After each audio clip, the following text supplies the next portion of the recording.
welcome to Yours Education Hub. So today we are going to start with a new chapter which is Nutrition in Plants from class 7 CBSE, and this chapter we are going to discuss based on NCERT. So this is your master teacher Shubhpriya World. So let's start the chapter. So if you have ever downloaded a Telegram app from Play Store or iOS, then please join to our Telegram channel. The link of our Telegram channel is being given in the description box below, and all kinds of PDFs, workbooks, notes, tests would be given in this channel itself. So join the channel as soon as possible. So let's start the chapter. So what are nutrients? So in the name of the chapter is nutrition in plants. So before that, what are nutrients? We need to know about that. So nutrients are uh, compounds which will help in providing us energy as well as help in fighting, means helps to make our immune system to fight with different kinds of diseases. These nutrients would also help us to grow and repair the damaged cells and to grow new cells in our body. So it will also help us for continuing different types of life processes. So let's read what the definition tells. So nutrients are the compounds that provides us with energy that facilitates repair and growth and helps to carry out different life processes. So now only we have discussed that this is a kind of compounding food. So the food we eat regularly, those food contains compounds, various kinds of compounds. So these compounds which is present in the food helps us to provide energy to work. The food goes inside, it metabolizes and which produces energy, and this energy helps us to do whatever we need to do in our daily life. So it also helps to repair and growth. So repair of damaged old cells, and it also helps in growing of the new cells as well. It also helps us to different life processes. So different life processes, for example, digestion, respiration, reproduction. So these are different kinds of life processes. So these life processes we need to continue, for which we are alive on this earth. So to continue this life process, nutrients have a very important and vital role play. So hope you have understood what are nutrients. This is a basic question of this chapter. So we have understood. So let's move to the next slide. So the mode of nutrition in plants. So we know that in this biosphere, two and other different kind of microorganisms lives, but the two important organisms are plants and animals. So at first we need to know what is the mode of nutrition in plants. So plants is simply taking, means they are autotrophic in nature. So these plants are simply taking uh, carbon dioxide from the air, then water from the soil, and water along with it we are having, means we are having minerals. Then due to the presence of chlorophyll pigment, the green pigment in the plant which is called as chlorophyll, for the presence of chlorophyll they are being able to take the light energy or the solar energy which is being coming from the sun. So these all criterias, these all materials are together up is forming the food for the plants. So this is helping the plants for making their own food. So this food is having a lot of energy, nutrition. This food is having a lot of energy which is helping the plant to grow this helping the plant, this helping the seed to grow into a new plant, a big plant. So this is a total process, and the taking of carbon dioxide, the taking of carbon dioxide, water, then solar energy, and processing them to form as their food for their formation of their own food. And this full process is being known as photosynthesis. So let's read what it defines. So plants make their own food in the presence of sunlight, and hence they are autotrophs.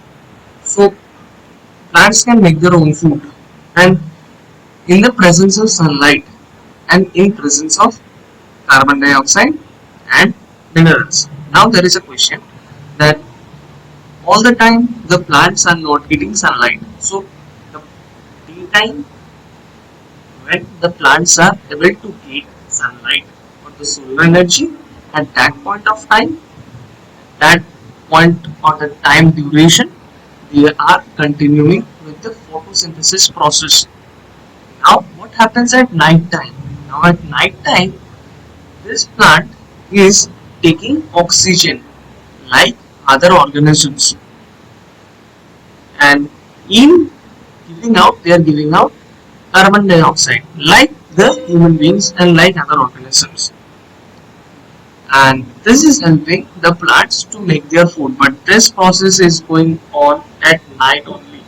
This process is not going on at day. At day, the plants are going on with photosynthesis for the production of the food, and at night, the plants are going on with respiration for the production of the food. So this is the processes that is being done inside the plant for the production of the food during day and during at night. So this happens. Now plants convert sunlight energy into chemical energy. Now at the daytime, this sunlight energy, the solar energy, is being converted into chemical energy for the energy for the food, for the production of the food. Now they use carbon dioxide and water and sunlight to make their own food in the presence of chlorophyll. So in presence of chlorophyll, the plants are able to take the solar energy or the light energy or the sunlight for the production of their food. So hope you have understood the mode of nutrition in plants. This is a very easy concept which you are learning now. I hope you have understood. So let's move to the next slide. So what are autotrophs? So autotrophs are a kind of organisms. These are the organisms which are able to produce their own food by using different kinds of inorganic substances. Now what do we mean by organic and inorganic sources or substances? Organic sources or substances means the particular sources or the substances are having life in it. But in case of inorganic, the particular sources or the substances are not having life.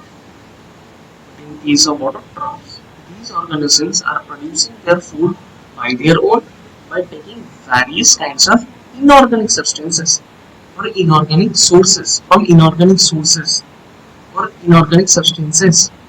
So the word autotroph.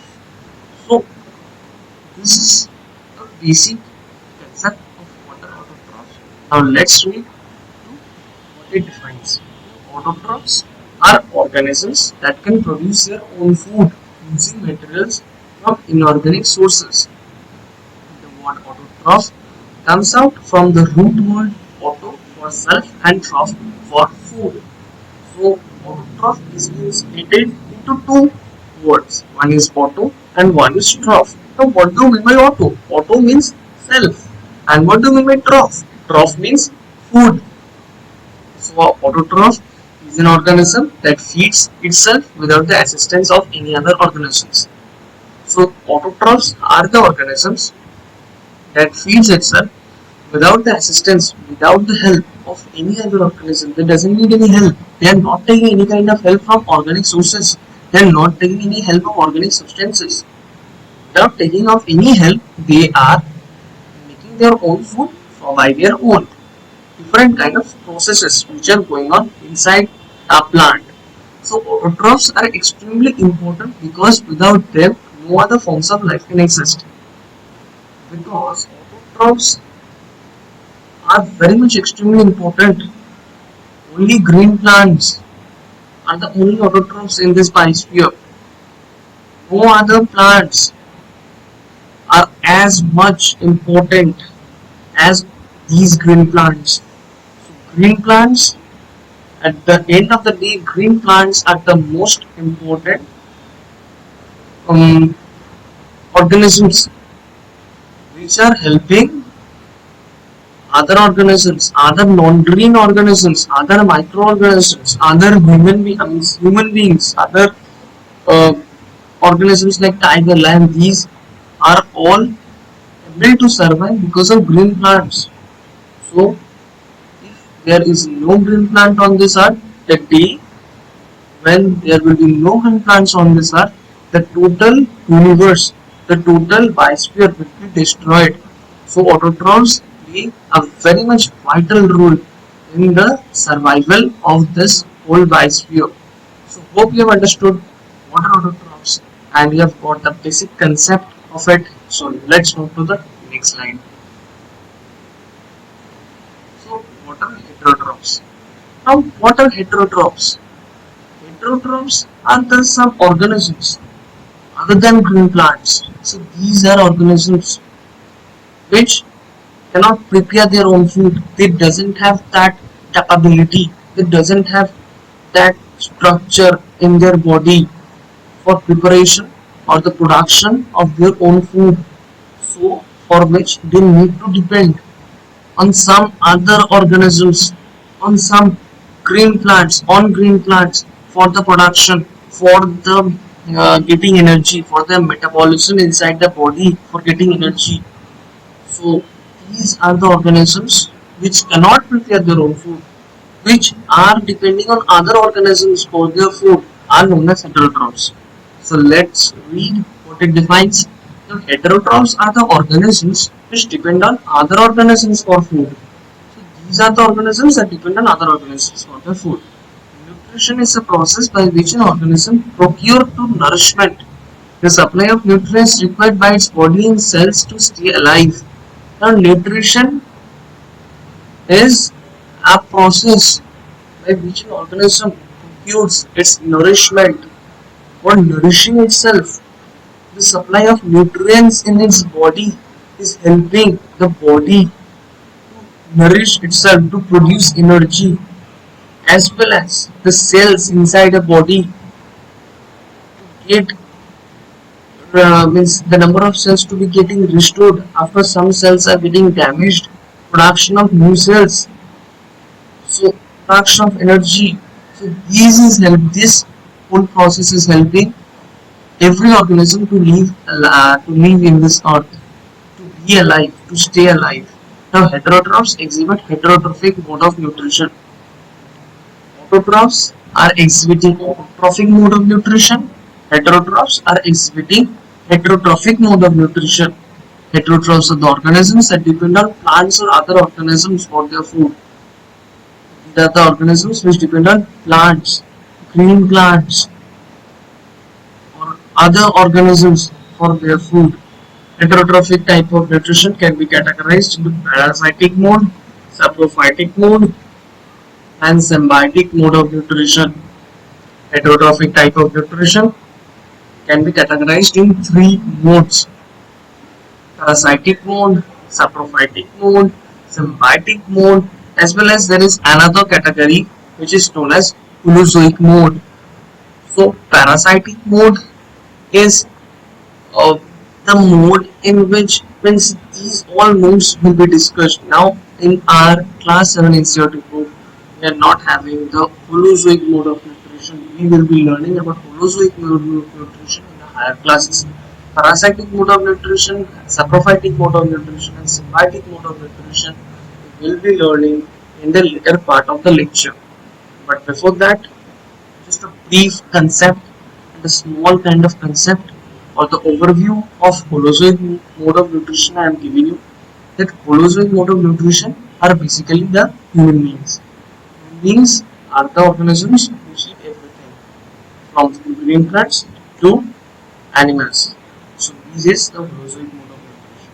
So means they can take the food, whole food inside them, and they can digest. Parasitic mode stays inside the host. Saprophytic mode also stays inside the host and gets nourished. Means they cannot take the whole organism on which they are going to stay. But holozoic mode has the capability to grab the food, to eat and chew the food and take the food as a whole inside their body. It can be green plants, it can be other organisms as well. So this is the holozoic mode. Hope you have understood what are heterotrophs, and I have also given a special concept about holozoic mode which you will be learning in higher classes. But now you are not going to need any kind of holozoic mode, and now you don't need any kind of knowledge about holozoic mode, but in higher classes you will be going to need. So apart from that, the whole heterotrophs, I hope you are going to understand. So let's move to the next slide. So this is the basic difference about autotrophs and heterotrophs. Autotrophic nutrition. So what the first point for autotrophic nutrition as differences organisms prepare their own food. Heterotrophic nutrition, organisms depends on other organisms and materials to obtain nutrition. They require water, carbon dioxide, chlorophyll and sunlight to prepare food. The second point, and the second point of heterotrophic nutrition is they do not require any particular things or conditions to obtain their food. The third point from autotrophic nutrition is they do not harm others. And the third point of heterotrophic nutrition is in some cases, like in parasitic nutrition, they harm the host organism. And the last and the examples of autotrophic nutrition is green plants and volvox, etc. And heterotrophic nutrition is human beings, fungi, etc.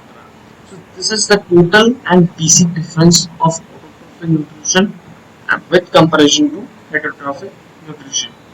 So if you take a snapshot, it will be better for you because this kind of questions comes in exam every year. So hope you have understood the basic difference between the autotrophs and heterotrophs. So let's move to the next slide. So what is photosynthesis? At the end of the day, what is photosynthesis? Photosynthesis is the process by which the green plants and certain kinds of other microorganisms like blue-green algae, these organisms, these green plants are preparing their food by taking water, minerals, then carbon dioxide in daytime, then sunlight due to the presence of green pigment called chlorophyll. This total means total things they are doing, these total inorganic sources, these total inorganic substances they are taking, they are processing inside their body, and from which they are being getting energy. They are being able to nourish themselves by these nutritious food which is being getting prepared within themselves. So let's read the definition. Process by which the green plants and certain other organisms transform light energy into chemical energy. So the process by which green plants and certain other organisms transform light energy into chemical energy. The process by which the transformation of light energy is what? The solar energy. That is the power or the capability of taking the solar energy in the presence of chlorophyll. They are able to take the light energy. Now what to do with the light energy? Inside their body they are able to process, to change, to convert light energy into chemical energy. Now during photosynthesis in green plants, light energy is captured and used to convert water, carbon dioxide and minerals into oxygen and energy rich organic compounds. Now, what are the end results of photosynthesis? There should be any result after this long procedure, this large procedure. There should be some results. So, result is the Green plants are taking light energy is captured, used to convert water, carbon dioxide, minerals, and in return they are giving oxygen in environment, which is helping the total biosphere to survive, which is helping we the human beings to survive. So this is the oxygen they are giving, as well as energy rich organic compounds, organic foods, organic nutrients. We eat plant food like we eat potato, we eat onion, we eat capsicum. So these foods we are getting, these are organic compounds, and we are getting from what? From green plants. So hope you have understood what is photosynthesis, what is the vital role of photosynthesis, what is the need of photosynthesis for the plants. So let's move to the next slide. So this is a total visual process of photosynthesis. Visually, we see the procedure. Any process like photosynthesis and other process, we should visualize about it, and it would be easier for us to understand. So here you can see that what you can see like sunlight, the rays coming over the leaves. Now the water, which is getting sieved, which is getting sieved inside this porous soil. So inside this porous soil, this water is getting sieved, and for which the roots are being absorbing the soil by the process of diffusion. Inside the soil, these root nodules, they are being diffusion, and inside the water is going inside the minerals as well as the water. The mineral is being mixed with the water, and the roots are absorbing by the process of diffusion, and the water moves out to the leaves. Now what happens like that? In the atmosphere in the daytime, carbon dioxide they are taking by stomata. Now stomata, through all these things they are taking. Now in return, what they are giving? They are giving oxygen, they are giving starch. So this is the process of photosynthesis. So you have understood visually about the process of photosynthesis as well. So let's move to the next slide. Now what are cells? What are cells? The cells are the basic building blocks of living things. Fundamental unit of life in our body. The fundamental unit of life. The cell is the smallest structure of our body. Our body, not only in animals as well as in plants, as well as in microorganisms. So, like we have studied in chemistry, the atom. Now, atom is the smallest, the tiniest particle. Like that, in chemistry, biology has also the fundamental unit, the smallest, the tiniest particle structure, which is cell. Now, human body is composed of trillions of cells. Human body is a multicellular organism. Humans are multicellular organisms. Number of cells are being made.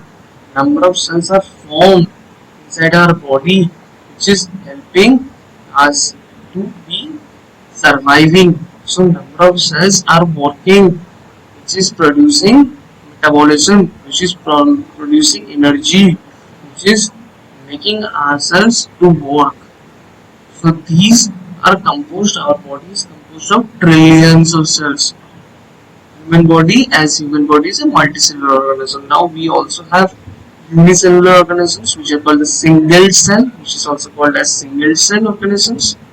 Some microorganisms are unicellular in nature. They only have single cell, one cell, and they provide structure for the body, taking nutrients from the food, convert those nutrients into energy.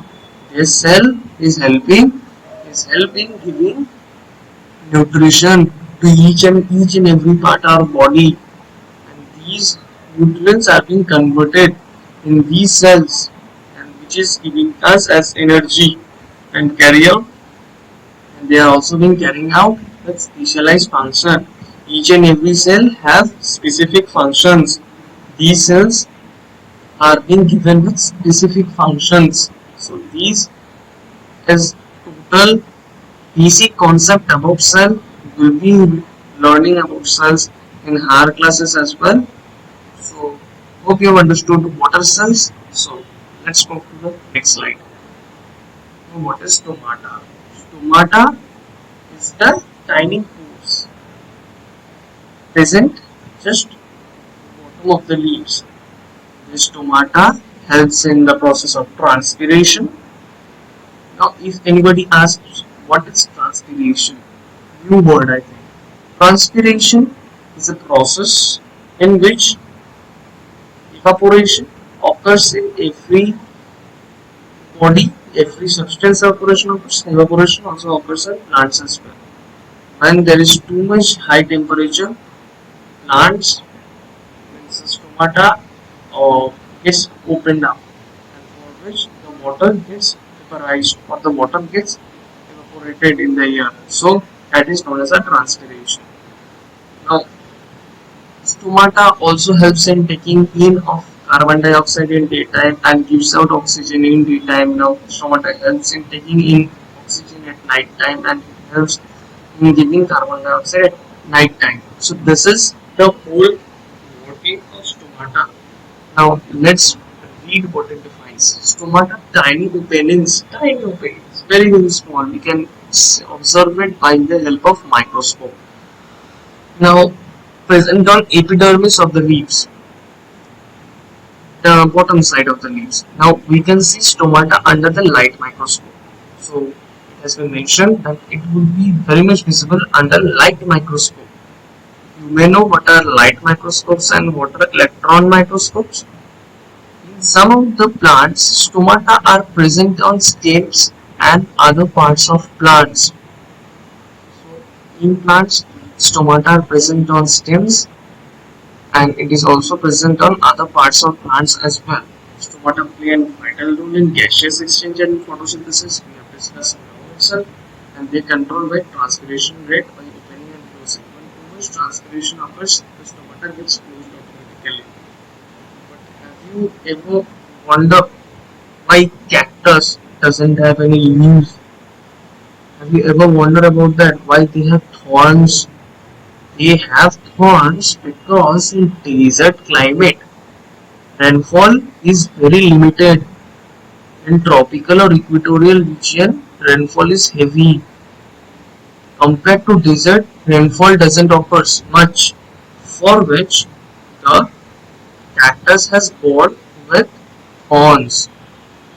Because if we were having leaves, due to transpiration, they would be losing water. But in desert areas, used to get less water. They need to take and need to store the water for their survival. So they are being habituated with the climate.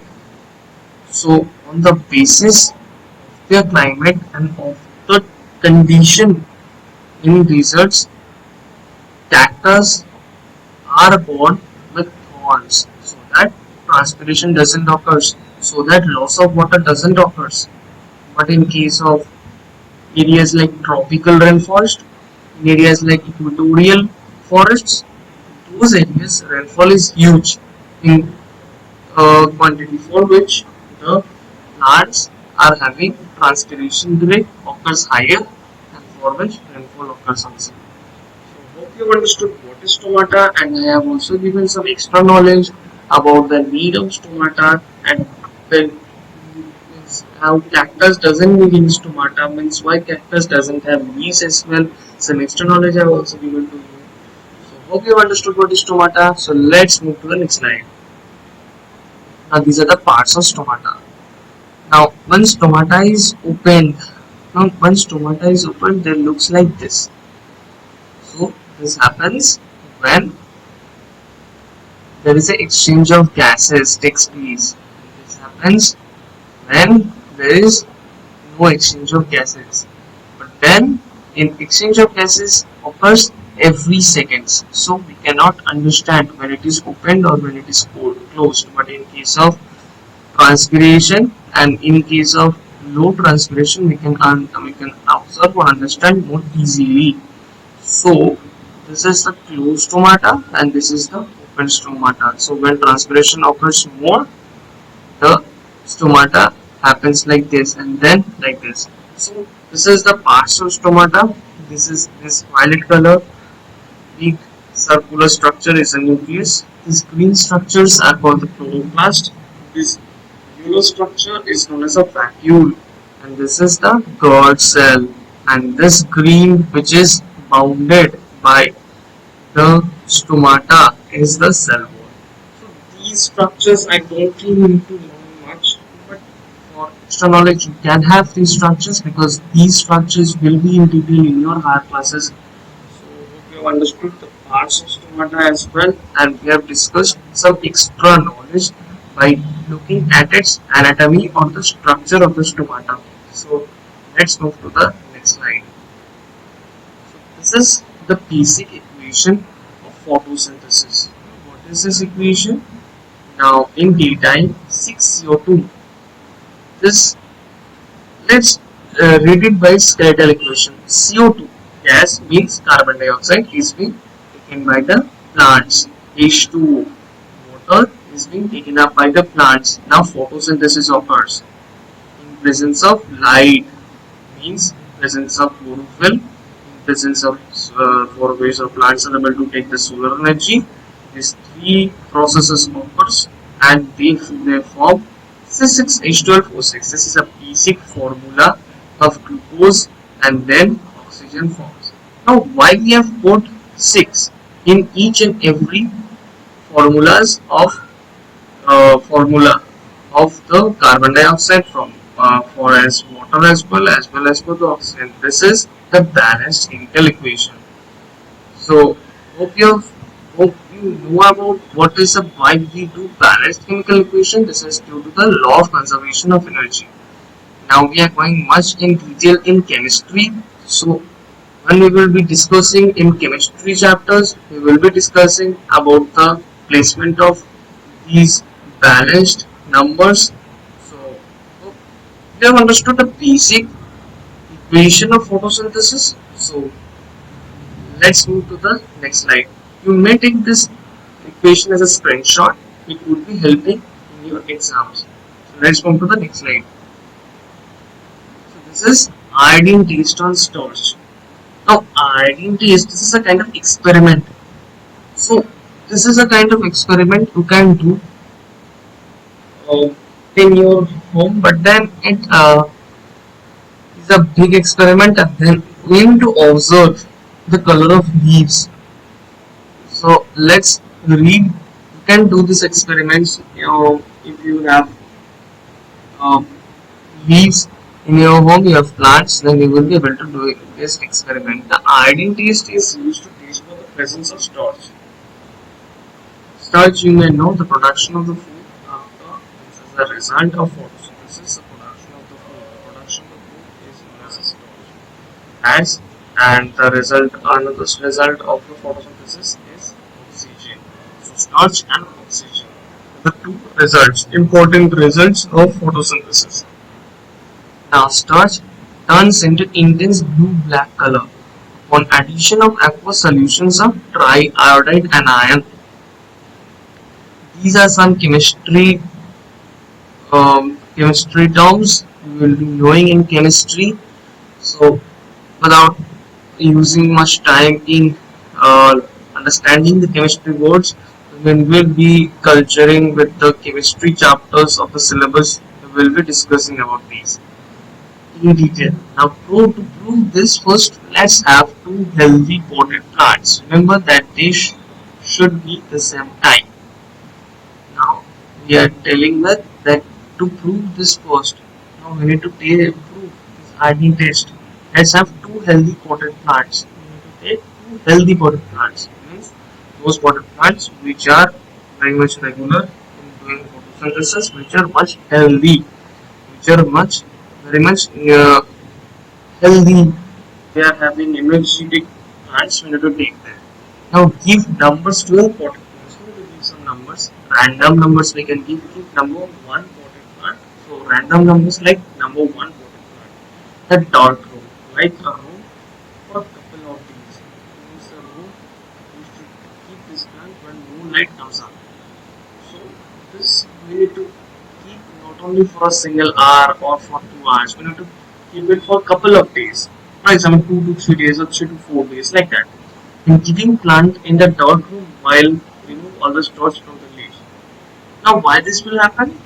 The production of the food while a plant is doing respiration is much lower than the plant is continuing with the process of photosynthesis, and then the plant will be unable to prepare much quantity of starch as it was successfully used to prepare when it was continuing with the process of photosynthesis, for which the quantity or the production of starch is less,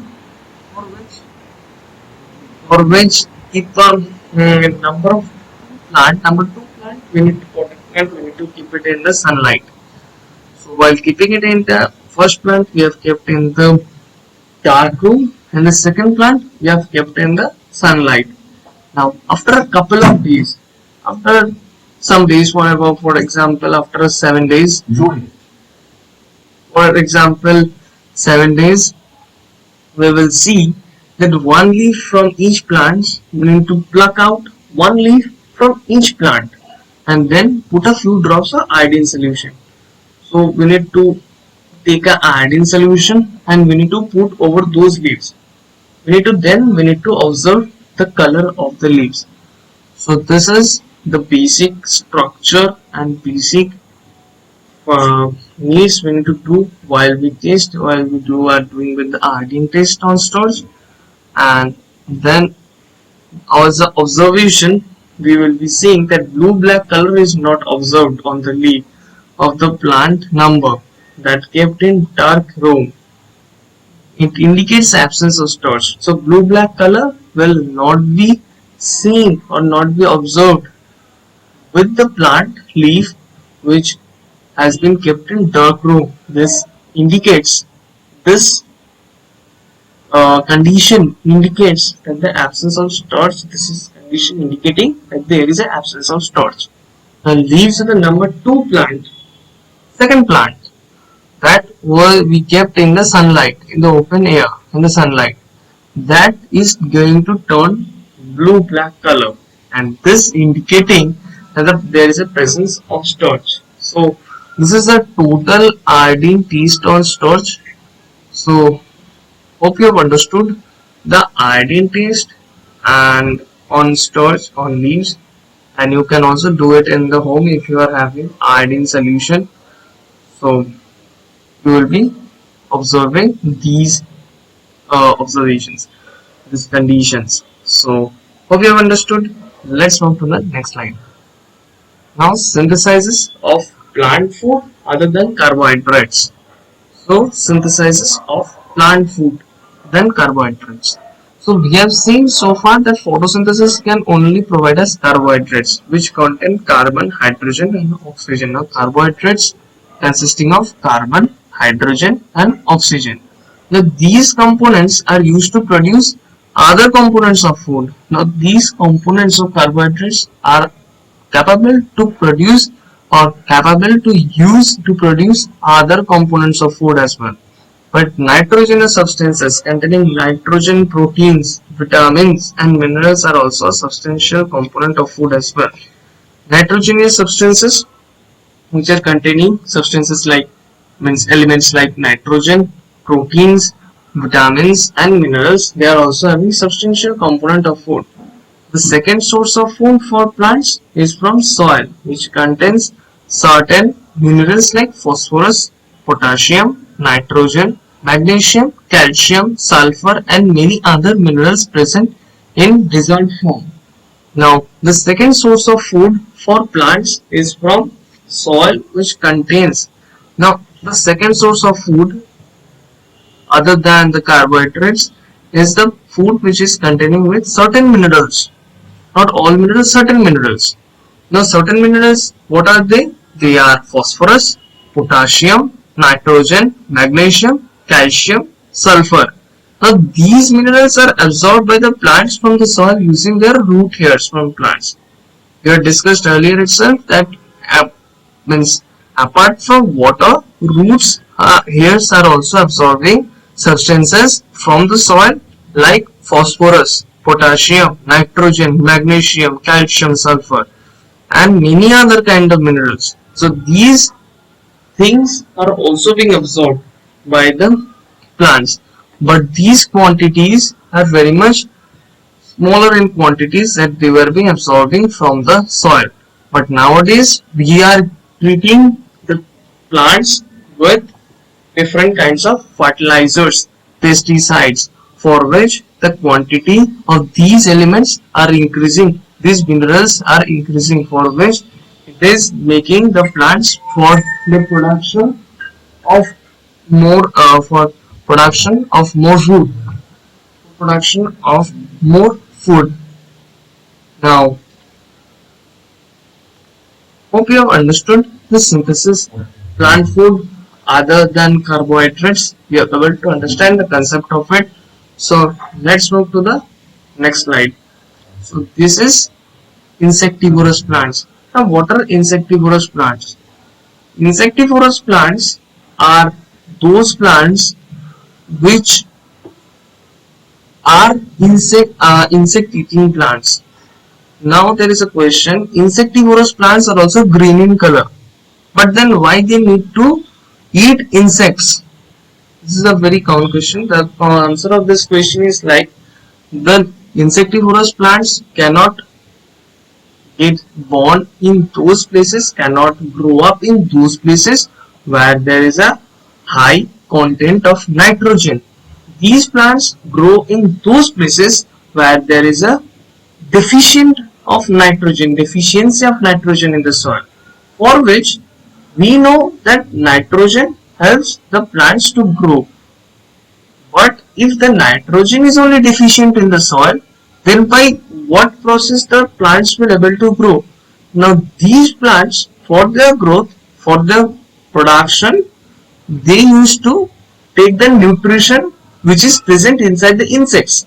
They used to trap the insects inside their flowers, inside their pouches, for which they used to grab the insect, they used to stick up all the nutrition which is present inside the insect, and by which they used to make themselves or help themselves for the growth.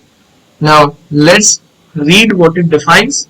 Insectivorous means insect eating. These plants derive most of their nutrition from insects. Now only we have discussed about it, and that they trap and consume. Now nutrition, they used to trap the insects and they used to consume the nutrition. Now these plants grow in humid areas where plenty of sunlight and moisture is found, and they are found in nitrogen deficient soil. We have now only discussed that deficiency of nitrogen, the parts where the soil is having deficiency of nitrogen, and those parts these plants used to grow, and that is why they trap and digest the insects to absorb the nutrients. Now for example, plants like Venus flytrap, teacher plant, cobra lily are some of the insectivorous plants names. Now these insectivorous plants are also known as carnivorous plants. So hope you have understood the nature, the condition at which these plants grow, about the structure as well, about the habitat as well for the insectivorous plants. So let's move to the next slide. So these are saprotrophs. Now saprotrophs, these are some microorganisms. Saprotrophs are basically microorganisms. Now what they use as their nutrition, now what helps them for survival? They used to take the nutrition from the dead and decaying matter. They used to grow in places where dead and decayed matter is being kept. They used to grow in places where there is too much algae, where there is too much algae has been grown over the dead trunk of trees. In those places, we can see fungus like mushrooms. So let's read what it defines. Some microorganisms like fungi use another mode of nutrition known as saprotrophic mode of nutrition. This is also a mode of nutrition which is being done by microorganisms like fungi. And the organisms undergoing this mode of nutrition are known as saprotrophs. The mushrooms used to continue with this mode of nutrition, and so mushrooms are also called as saprotrophs. Now these fungal spores are present in air and grow as dirt patches on food like items or any other dark patches of the food items or other items like pickles, leather. Now items like pickles, leather, clothes during hot, humid or rainy season. Now we used to see mushrooms has grown over them. Now why this happens? This is because mushrooms or other microorganisms, able to survive in these moist areas in hot and humid or rainy season. Is when the moisture has been found in the air. In those places, these saprotrophs used to grow, and they used to feed on these uh, substances or these items like pickles, like breads, like leather, etc. They sit on dead and decaying matter, and where they germinate and grow. And these microorganisms used to grow on by sitting on dead and decaying matter. The dead and decaying matter they used to see, and they used to grow and they used to germinate themselves. Now they secrete a digestive juice that convert them to solution and absorbs the nutrients. Now they used to secrete a kind of digestive juice, and that helps them to convert them to solution and absorbs the nutrients from the dead and decaying matter. Even some organisms like housefly, they used to give out a digestive juice and enzyme to secrete from their mouth, and that they used to take itself in, and that enzyme helps them for the nutrition. And same like that, like the housefly as well, microorganisms also used to secrete a digestive juice that helps them to convert them to solution and absorbs the nutrients, because they cannot take the whole food inside. They cannot gobble inside the whole food. They need to take the food in a liquid state, or they need to extract the food or the nutrients from the dead matter. So like this they used to extract the food. So hope you have understood the nature and the conditions in which saprotrophs germinate themselves and grow themselves. So let's move to the next slide. And this is the last part of the NCERT. This is the symbiosis. Symbiosis is a close relationship between two species in which at least one species benefits. For example, you have heard of Cuscuta. For example, you have heard of plants which used to stay like leeches. Now, leeches is are some organisms which used to stay in the other organisms, and extract the nutrients from that organism, and which benefits that leeches, that Cuscuta, for their survival. But the organism in which they are living, those organisms are not being having any kinds of benefits. Instead of having benefits, they are having losses. So let's read what it defines. Symbiosis is a close relationship between two species in which at least one species are benefited.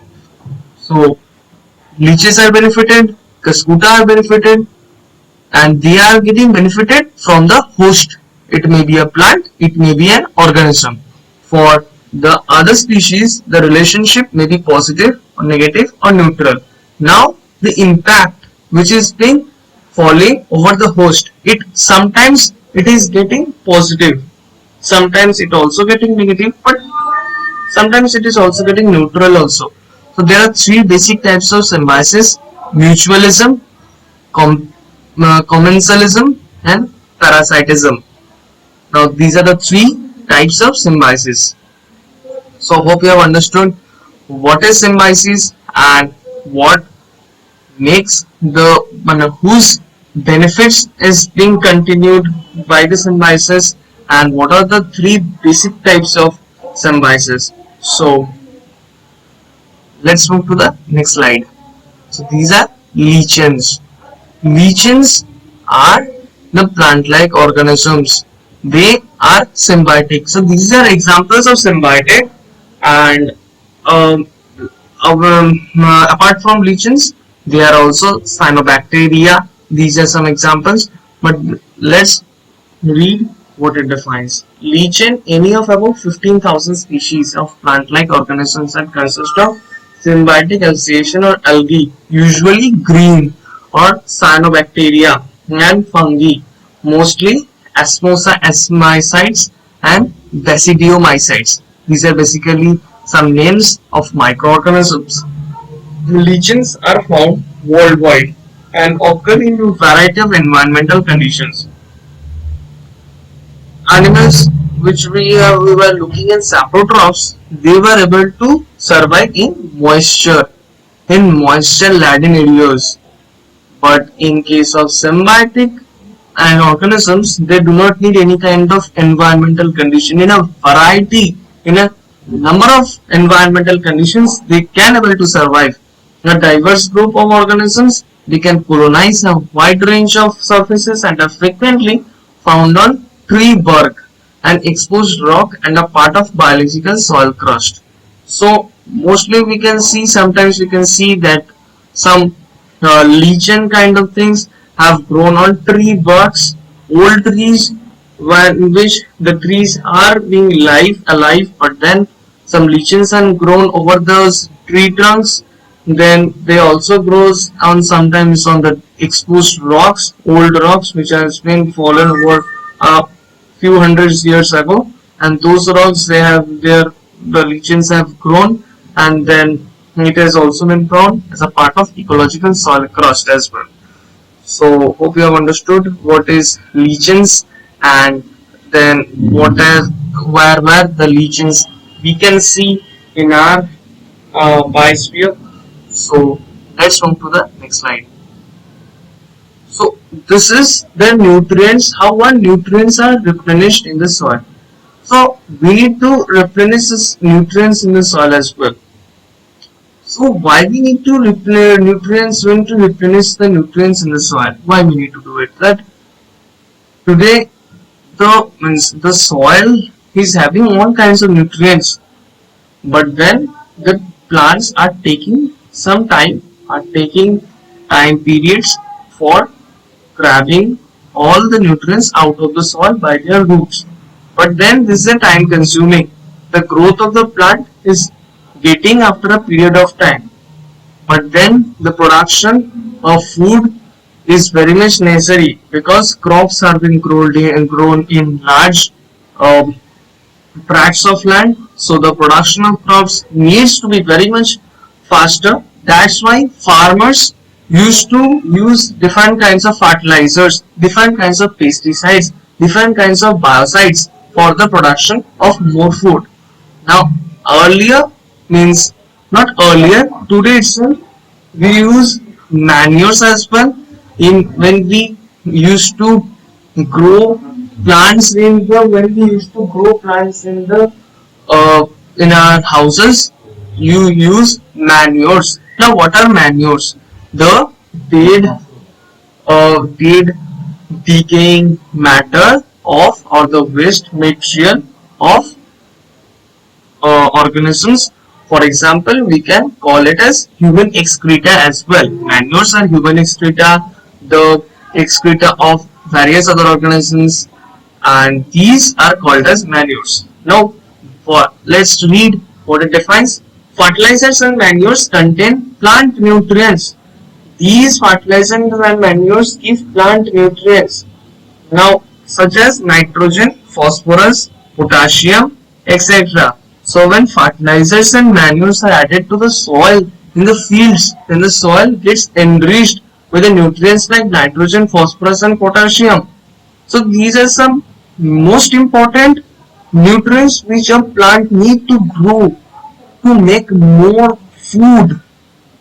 But then today these food is getting prepared faster due to different kinds of fertilizers, different kinds of pesticides. These condition of these solutions are making the plant to grow much faster. So nutrients are replenished in the by certain different microorganisms. Now different kind of microorganisms also helps to restore nitrogen in the soil. It also helps plants to grow much faster, like bacteria like rhizobium bacteria. This is present in the root nodules, which helps in nitrogen fixation. Now these helps in the production of means helps in the growth of the plants, but then they are found in the soil or also by the death of certain plants such as rhizobium plant. So they also mix the certain plants such as rhizobium plants with the death of certain plants. So hope you have understood how nutrients replenished in the soil. So thank you for watching this video. Hope all your concepts are crystal clear from this chapter. And if you have any doubts, mention it in the comment section below. And we take a lot of efforts to make these conceptual videos for you people. Like the video, please like the video and then subscribe our channel, because we need to increase our family, and this increase of family we need to do it by pressing that red switch, and that is subscribe button. And in pressing the subscribe button we need to press the bell icon to get regular updates from our channel, and we need to try to share the video. These conceptual videos are being needed by most of the students in our country. Most of the students, there are students who are in need, who are wanting to study, who are wishing to study, but due to some circumstances, but due to some reasons, they are unable to study. Then share these videos with them and help them to study. This would not benefit me, this would not benefit you. This would benefit those who are in need, who are in wishing, who are in hoping to have a study, have a free education. Share those videos with them as much as you can. So till then, stay tuned. Your expert, your master teacher, Shubhra Goral is signing off. Bye.